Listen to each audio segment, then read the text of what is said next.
Hello there and happy Easter. Hopefully you can hear me if you're watching. As I haven't said it for a while, my name's Karen Griffith. I'm an inner freedom and embodiment coach. I'm hoping by now that's making sense more than ever based on the topics I've covered so far. If not, let me know. I said on Facebook that I would do a topic on the accountability mirror. This is based on the book I'm currently reading. I'm reading a couple of books at the moment. I like to mix and match because there's widening subjects that I'm learning about as I personally develop, and also to work on the things that I need to, and in addition to that, to best support the women that I work with.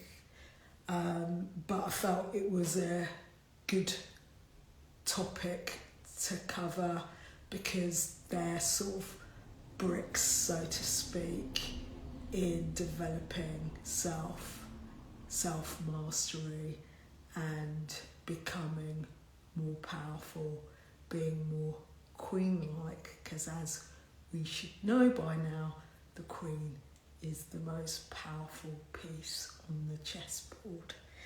So how do we get there?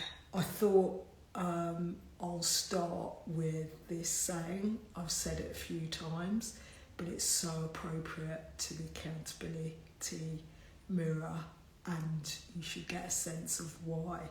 Insanity is doing the same thing and expecting a different result, doing the same thing and expecting a different result. As per, you're going to see me look away because I've written so many notes. I actually rewrote my notes because I realised in my research and what I was doing, sometimes it can not be as organised.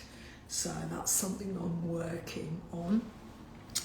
But nonetheless, I felt that should resonate as to the accountability mirror. This is something that David Goggins, the book that I'm reading at the moment, I haven't finished it. I'm on the 6th chapter. I've decided to save it for this evening, but I felt inspired and encouraged to share with you what I've learned so far, because he said it himself, times of struggle when he was battling self-sabotage, he faced his accountability mirror to be able to get the things that he wanted, more desirable outcomes, because your results are the evidence. So hopefully you're taking that on board. I'm going to try and avoid as best I can the specifics. It was my intention when I decided to talk about this to play a transcript, because I'm listening to the audio version. I would recommend the audio version. Sometimes I read the audio version, sometimes I read the physical. This is what I mean when I mix and match my habits. But I found with his, because I believe his ghostwriter, that wasn't really a ghost, because they're actually in dialogue in between the stories, the key stories and the chapters. I felt that very useful in the context of why he was doing what he was doing and how he managed to overcome so many obstacles and you got a real sense of his strength of character, his values, and also what it took to become the man he is today. Because, make no mistake, David Goggins is the exception, not the rule. If anything, I can understand, because there's somebody that I'm working with at the moment for my own personal development that said he's not of this world, he's alien. And I now get why they're saying that, because if you've read the book, and I highly recommend if you haven't already done so to get it, you'll understand a lot more about what it takes, and it does take a lot of internal work. Hence the accountability mirror, to actually face up to those things that are uncomfortable but needs to be dealt with nonetheless, if you want to grow, if you want to learn. And hopefully if you're watching this, that's what you want, but maybe you're in a place where you're not sure where to start, or you're not sure about, you're not clear. And that's what I'm here for as a coach. I can give you pieces, I can give you all the processes, all the information, but as we know, information remains information until it's put into action. And that's when the knowledge, wisdom, and the other aspects of self-mastery will come into play. So, as I said, I'm using David Goggins' Can't Hurt Me as a case study. I'm avoiding giving spoilers because I'm also present to the fact that maybe you haven't got around to reading the book. I've already suggested getting the book and getting the audio version, because I think that might be beneficial in really learning about his story. So I'm going to give here what I took from observations and what I learned for myself, some of it confirming, others, other aspects I realised that it was an opportunity to create my own accountability mirror in a way that works for me, because I already have one, but I'm not from David's perspective, if that makes sense. And some takeaways, like I said, if you're determined to go it alone, you've got a place to look.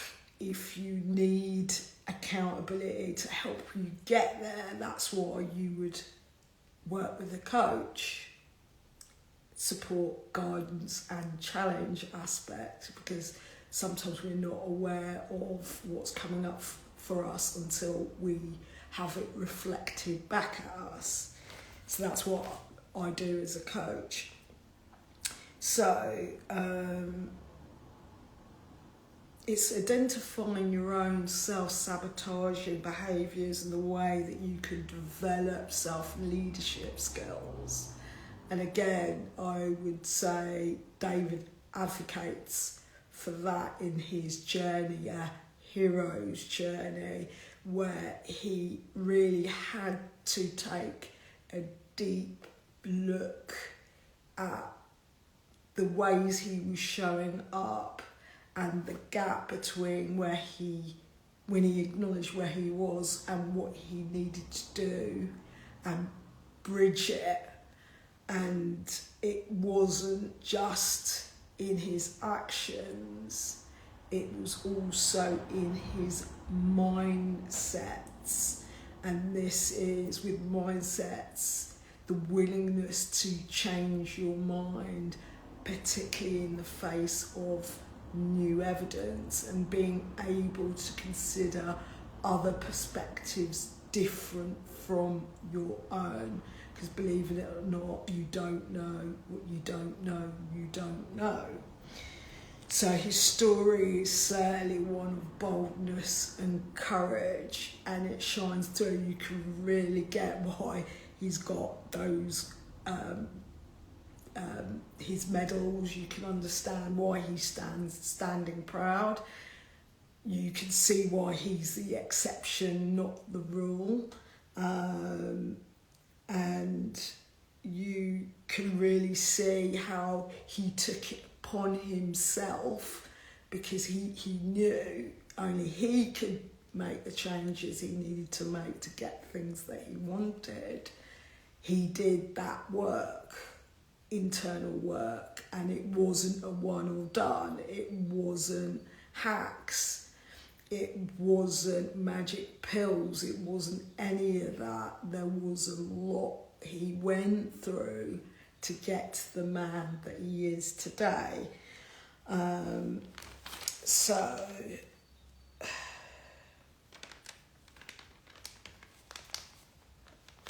courage, what does that mean? The noun is the ability to do something that frightens one. Bravery. Strength in the face of pain or grief.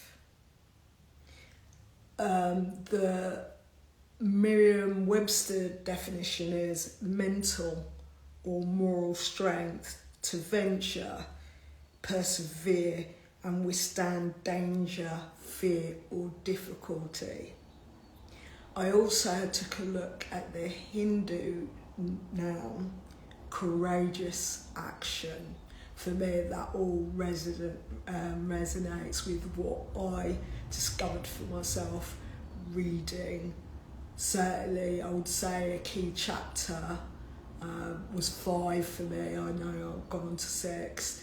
5 that really rings through, it really hits those definitions for me, and why I got so excited about talking about what I learned from his book.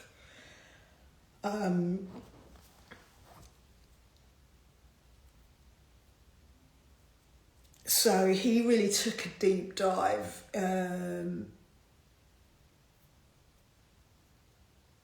in relation to what he wanted to achieve and the obstacles he had to overcome. Oops, I need to kick my camera over. And he rose above his ego, so he didn't BS himself, BS being belief systems. He took a look at those and his BS, and he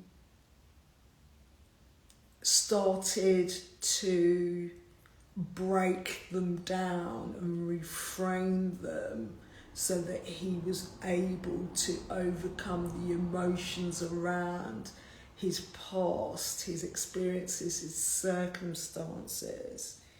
He accepted the facts about his situation and worked through them nonetheless, because for every struggle he had and for every obstacle he overcome, he had new sets of obstacles and struggles and challenges and BS that he had to break through. And it was really about him conquering himself for the positive outcome that he wanted. And again, I won't go into the specifics, but one of which was not being able to do something that was a requirement, and he taught himself to be able to do it, which also acknowledged a fear that he had in doing so, but he used his mind effectively to overcome the obstacle And in that way, I'm going to highlight a mindset at the end of this live to consider as you take on board, if you're inspired by this share, a way of approaching what needs to be done if you're serious about making changes. Because again, the definition of insanity is doing the same thing, expecting a different result. How many of us have been there? Honestly, I know I have. So he went to, so I'm going to grab my drink. You know me, I like my tea, herbal tea.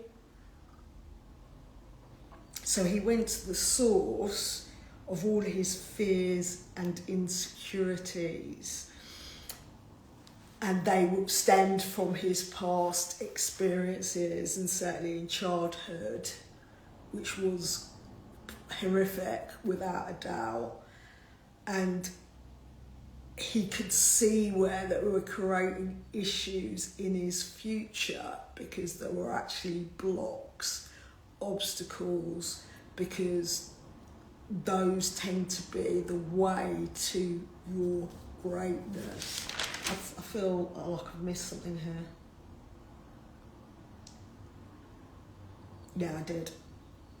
So I'm sharing this as a means for you to take a closer look at your self-doubt, your insecurities and disbelief. And I know this is a really uncomfortable area, and this is where I would offer being gentle and kind with yourself, having been there and still there, because there's probably things for you that you're secure about, you're in no doubt, you're confident, you're competent in, but that might not be the same for somebody else. I know for me, some of the things I had to overcome and deep dive and learn about myself and to work through took a lot, and it wasn't it does get quicker now, I can say that confidently, because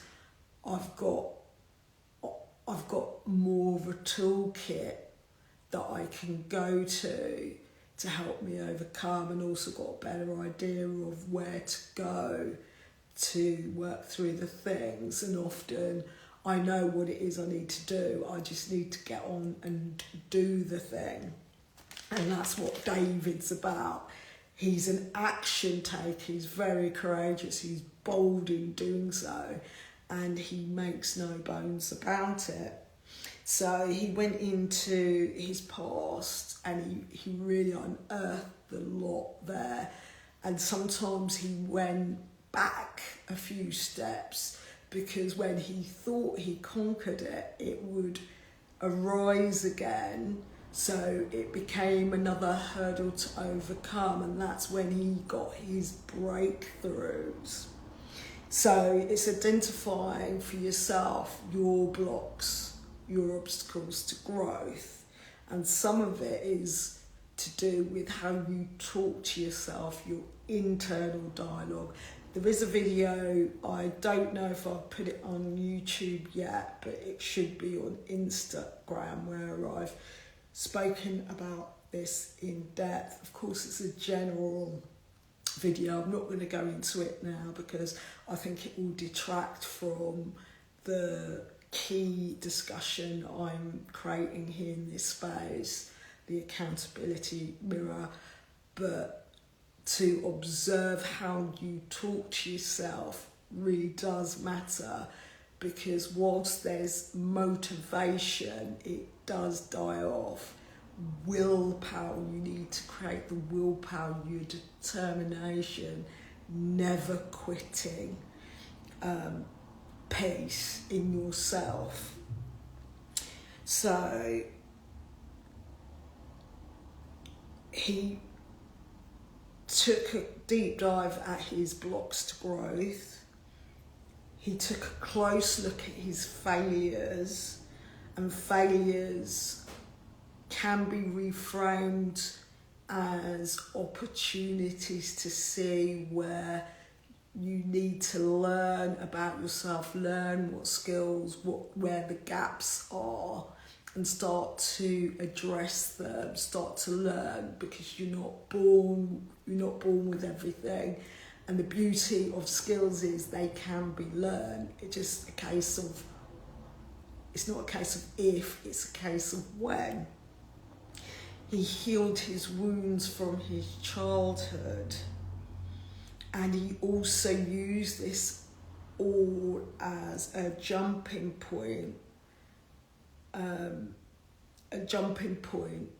off point to his growth. Because too often or not, you can use it as a get out of free jail card. This is something he says in the book. I'm trying not to give you too many spoilers, and I don't feel I have, because I've not gone into depth in any one thing. Just what I'm getting out of the story. So I'll say anecdotally, and this I think is very important, that Albert Einstein said, energy can neither be destroyed or created. It can only change from one form to the other. I'll say that again. It was Albert Einstein that said, energy can neither be destroyed or created. It can only be changed from one form to the other. So what that is talking about there in the context of David's story is he took that energy, the negative stuff from his past, and he used it as fuel to propel him forwards, not backwards, to the things he wanted, and he took action on those things. So he identified for himself and accepted where he needed to develop his weaknesses. I'm going to say development areas, because I think that's a softer way to look at it. If you want to look at it hard, yes, weaknesses. If you're going to do something about it, if you're that type of person, but maybe development areas is a more kinder way to talk to oneself, because it acknowledges it's not permanent. It's not a sentence. You can do something about that, because it's skills that need to learn, things that can be developed.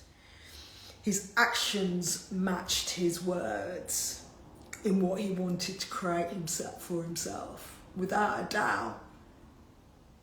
He doesn't just do the talk, he does the walk. And he also knew no one can do it for him, no one. And that's the same for you. He was radically honest with himself, perhaps brutally honest with himself, and where he was going and what it was going to take to get the things that he wanted. And he took concrete actions rooted in what I would say, this is not a term he uses, but it's a term that I've used based on a coach that I worked with about 18 months ago.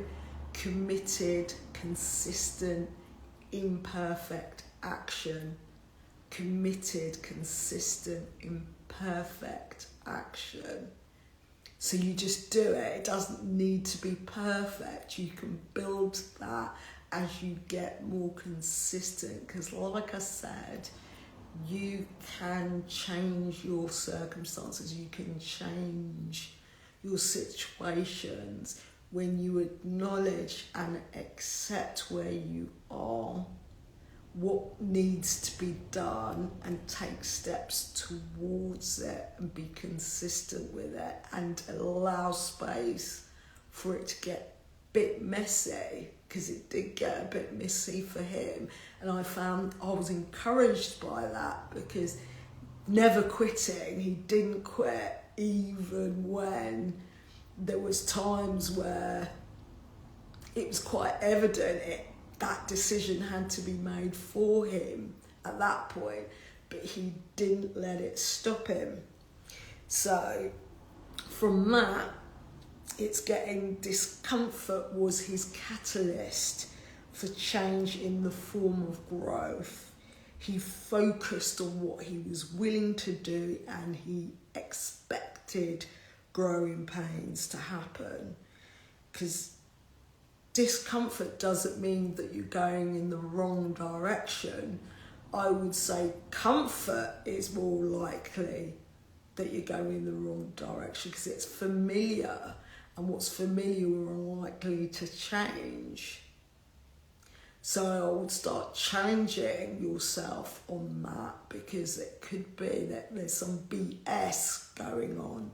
BS being bullshit or belief systems, but some belief system you got going on, some story you're telling yourself, which is why you're not willing to change, you're not ready. Start asking yourself, start building your self-awareness muscle. So it's understanding this is how you're going to get to the next level, this is how you're going to up level,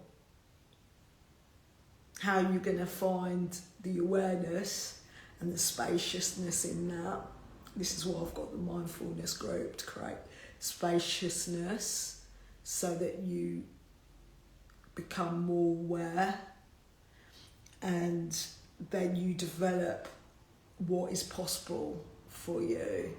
Because it gets to a point, now what? It's getting to the now what.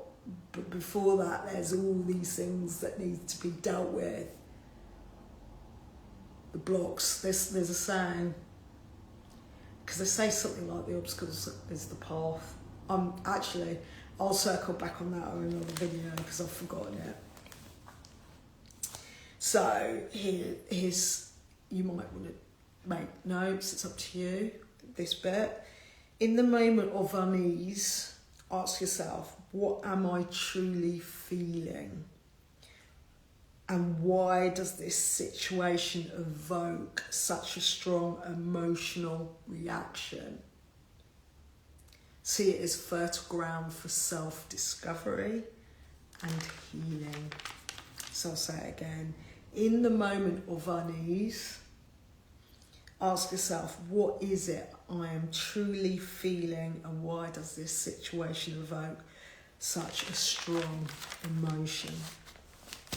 Approach it with curiosity and a willingness to deep dive into whatever's going on inside of you, and be gentle. And as you should be aware now, coaching ladies, I specifically chose that, and there's a reason for it. The goddess Gaia, Earth goddess, she advises you to seek, feel, grow, forget and heal for moving ahead in life. So if you're holding on to your experiences, you will not live your life to your fullest potential. So that's a message from Goddess Gaia. So it's a reminder of your internal resources, time, energy, attention and focus. They are yours to command, because if you're not commanding them, trust me, somebody else will. And I've just remembered another note. There was another note I missed. Yeah, going back to the piece about discomfort. The thing about David was he used his discomfort as catalyst for change in the form of growth, and he focused on what he was willing to do. What I got out of the book was his singular focus in getting the things he wanted. He was very systematic in his approach. And this is where I'm going to make the distinction for my ladies, you have the ability, because of your worrying, this is something I'm learning more about and more deep dive, and I'm going to try and bring it into more clarity and context in the audience that I speak to. Ladies, you've got the ability to multitask. That's something for you in your neurological wiring. You're able to deal with a lot at any one time. Mothers, for example, if you see how they handle children, the distractions that can invariably come in their way, and at the same time attend to what needs to be attended to in the moment, despite competing things for the attention. That is what I'm talking about, the multitasking, the ability to have your focus split, because I was actually mistaken because I've been learning a lot, but I'm also learning to be more aware of the differences in the way the female brain works and the way the male brain works, because it does operate very different. We are very different. I'm understanding the ways in which is why I speak to women, because I'm a woman. It's easier. I get men, but at the same time, from what I've learned, I've also understood, because I've also coached.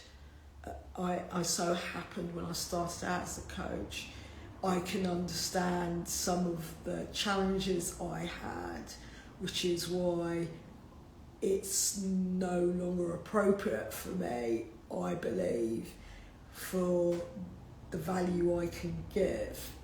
So again, I'm speaking to ladies here, you have the ability to multitask, but also by the same token, being more protective of your internal resources is key in the ways that they can be diverted, not serving you, and you need to get very quick on and plug up those energy drains, which is why I focus on energy management as part of my coaching, because I advocate for self-care. I also advocate for mindset, mental fitness, and when you are not dealing with the things you're not dealing with, more often than not, it's because your attention is going in places that are not for you. And as you work on yourself, you'll see for yourself, I'm not matching my fullest potential.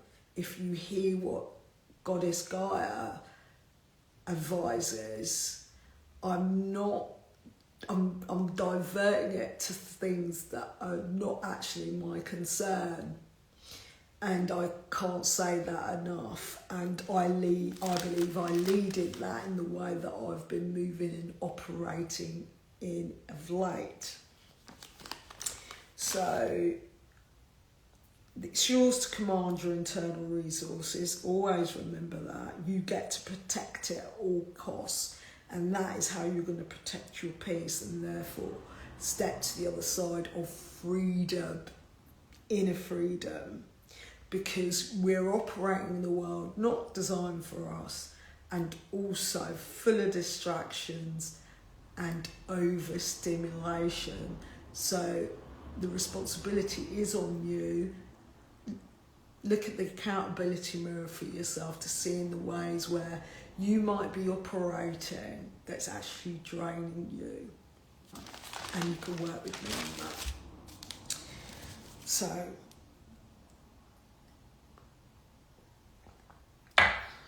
the bottom line is every choice or action have consequences. I spoke about the video previously that gives a bit more of an understanding of that. I'm talking about karma, the law of effect. And this is why accountability mirror should hopefully land.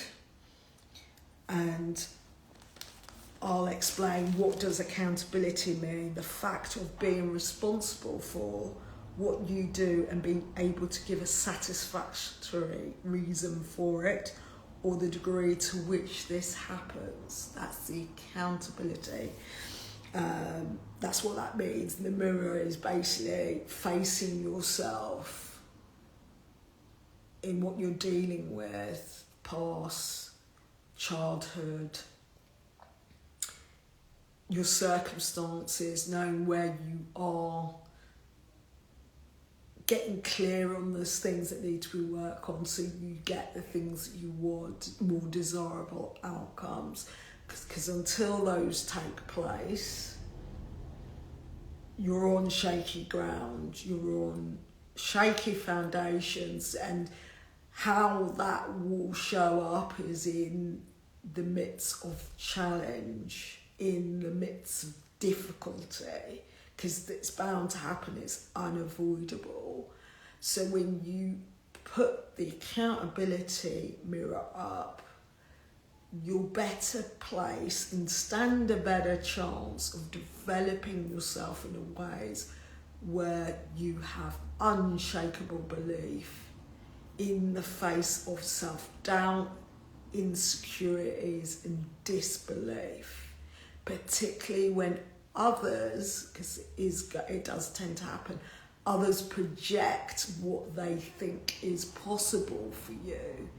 And that's part of the work in breaking through and saying, no, that's not my story. That might be your story, but that's not my story. I'm going on, determined, nonetheless. Hold yourself accountable, not because somebody else thinks whatever they think. That's okay. You can't stop people thinking. You can't stop people projecting. You can certainly make choices not to participate, and that's an invitation for you right there. But hold yourself accountable for your part if things are not going the way you want.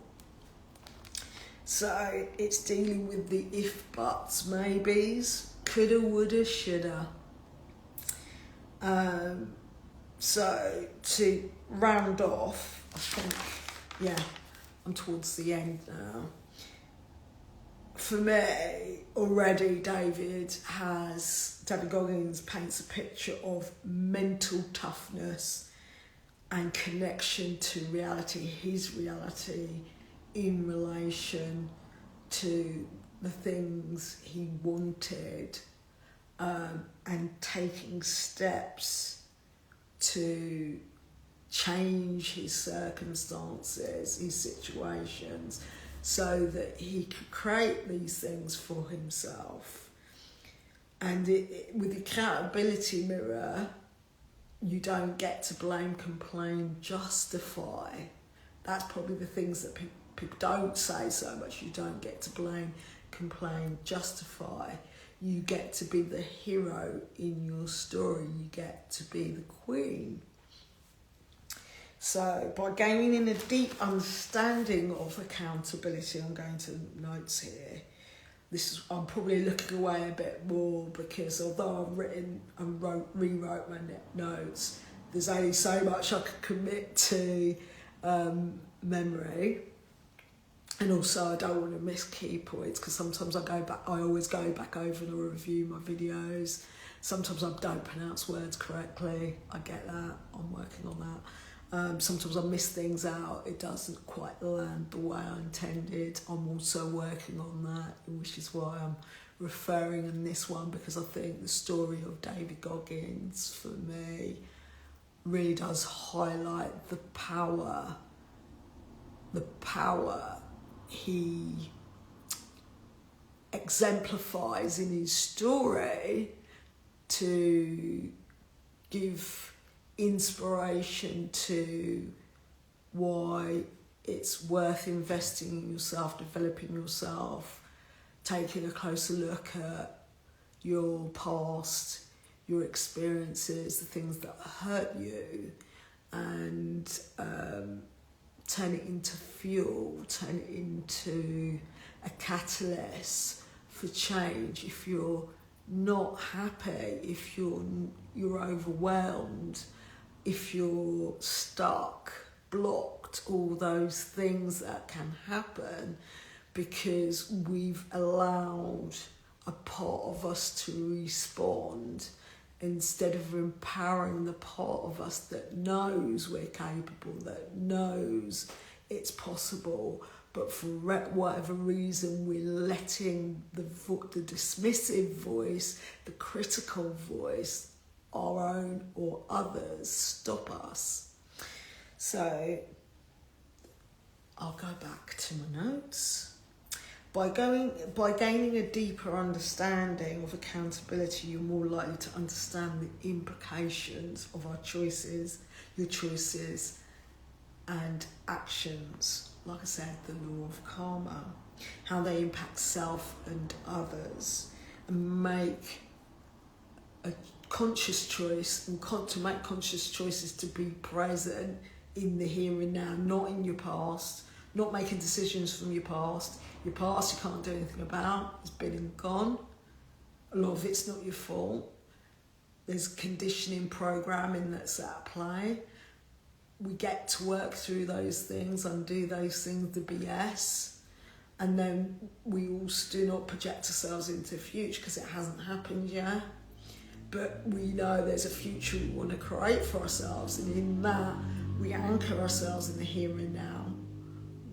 We're radically honest about ourselves because that's what it takes. The accountability mirror. We face up to what we need to face up to. We take accountability. You got the definition earlier. Play it back if you need to. And we align ourselves with our values. We align ourselves with what really matters, because those are power moves. The queen is the most powerful piece on the chessboard. She moves in any direction. Can move in any direction. Power play.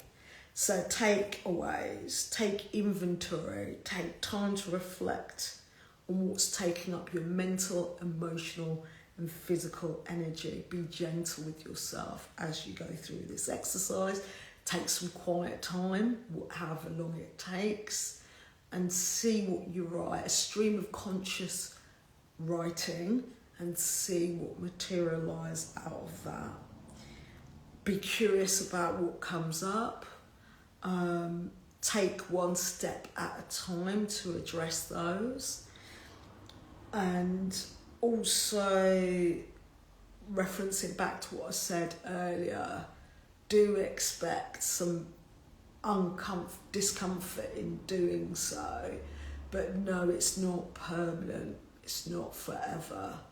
Consistency is key. Recognise your biggest obstacles, your energy drains, your distractions, because you should, from taking inventory, be able to spot those, write those out, and also decide for yourself what you're going to do about them. Some will take some time, there'll be some small quick wins you can achieve for yourself there. There'll be small quick wins to build up confidence in self. Mindset, focused mindset.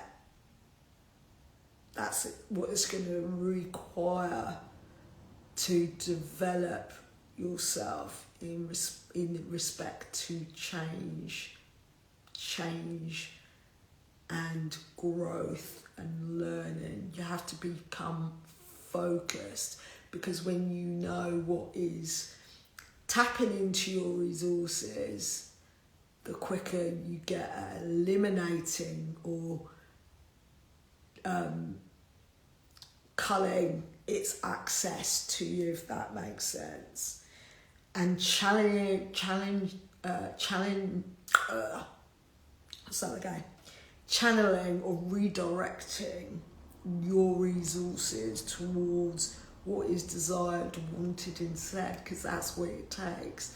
So I'm going to mention now the mindfulness, the richness of life, mindful-based practices, that will help support you there, creating spaciousness, slow down, practice the pause, reflection, introspection. That I post into twice a month. I'm committed to doing that for now. Then I'm going to also mention for the third bit, develop the focus mindset, challenging your energy towards what is desired, desirable, daily habits group. I drop of those resources there so you can get going. I'm on hand for support. I also offer consultations and programs. If you're bumping up against stuff, the daily habits group is where you will develop daily habits, the steps, the concrete action steps you need to take. Start off small, build from there. There's nothing wrong in it. You build yourself up to be confident to take the bigger steps you need, but you've got to start from somewhere. You don't go, it's like last week I said about running the half marathons. I didn't go out and run 13 miles. Even I knew I couldn't do that. I had to break it down into a plan that involved taking daily actions, and I did specific trainings to build up to that 13.5 miles, I think it is.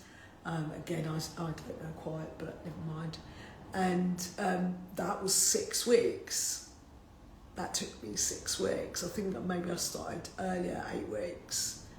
But I got there after doing a half marathon, and my first half marathon was a horrible experience, to be honest. It was a course that wasn't suitable for a beginner, not one jot. I didn't decide the course. I committed because it was for charity at that time. I learned from the experience. I'll certainly be asking more questions if somebody recommended I did something. I'll do my own research. Never give your power away to others, I would say, was the lesson I learned there. And the last bit is protect your energy. You get to choose. You get to decide how you use your internal resources, not anybody else, you. So I've given you some options. You can either go it alone, take away what you've learned from this video or previous videos, or you can join my groups. They're my communities for ladies wanting to get started, or you can work with me one-on-one, specific programs or personalised programs, all around inner freedom and embodiment. So you're taking action, committed, consistent, imperfect action, and you will get what you want, I promise. It just may take you some time to get there depending on your routes. So thank you for watching, thank you for listening, thank you for those of you that popped on by. I appreciate you. Do like, comment and share on the video. Also send me a message if you have any questions, concerns. I appreciate the feedback that I got on last week's video. I was encouraged. Keep that going. Please do let me know. This video will be uploaded to YouTube, so my YouTube subscribers, thank you very much. I've noticed a few more subscriptions have come. I appreciate you. And again, thank you for watching. Thank you for listening. I appreciate a like, comment and share. Get in touch. link tree is there. There's also resources there. And I'll see you next week. I've got a topic idea. It's popped out of my head. It's popped out of my head because sometimes I've written ideas as I go along.